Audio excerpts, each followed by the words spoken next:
मैं आज सुबह सवेरे होमस्टे के इस खूबसूरत इलाके को अच्छी तरह देखना चाहती हूँ। इसकी मंसूबाबंदी और तामीर मकामी हुकूमत ने की है। हर दिहाड़ी खानदान को हर साल 20,000 युआन से ज्यादा मुनाफा मिलता है और यहाँ की औसत आमदनी तकरीबन 40,000 युआन है।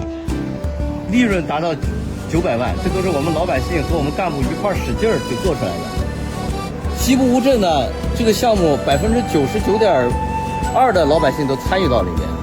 देहात में रहने वाले भी अब नए पक्की इमारतों में मुंतकिल हो गए हैं। इनकी मुलाजमतों में भी बेहतरी आई है।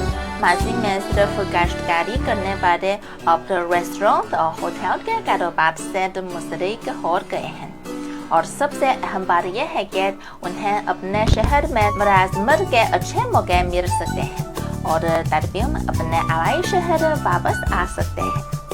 हम यहाँ के लोगों की जिंदगी देखने के लिए इनके घर गए। वहाँ इस फेगोर खानदान के घर की सजावट देखें किस कदर खूबसूरत है। मेजबान बहुत मेहमान नवाज हैं।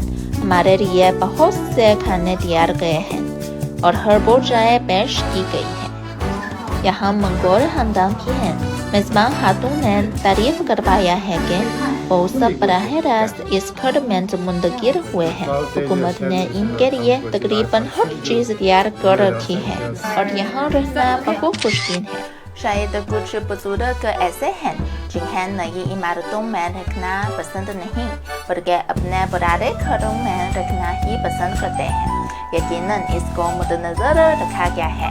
आइए यहाँ नर्सरी होम को देखें। अस्सलामुअलैकुम दोस्तों, अभी हम एक किसान के घर में दौरा करें। आप देखें वहाँ फूल, गुलाबी फूल, ये पीला फूल और लाल फूल खूबसूरत है। फूल के अलावा ये प्याज हैं, सब्ज प्याज हैं और बहुत सी सब्जियाँ हैं। आप देखें ये मिर्च है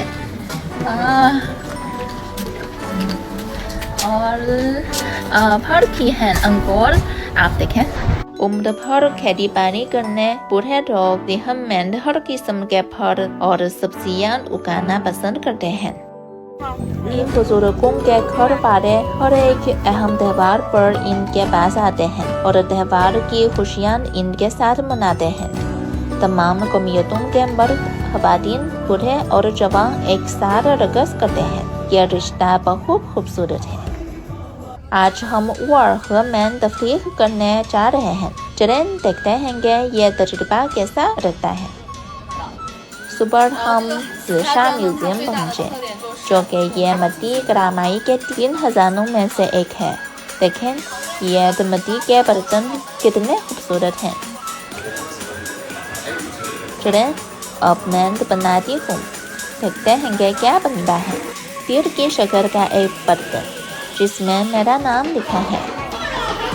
मैंने मट्टी से बने इस साज को बचाने की कोशिश की।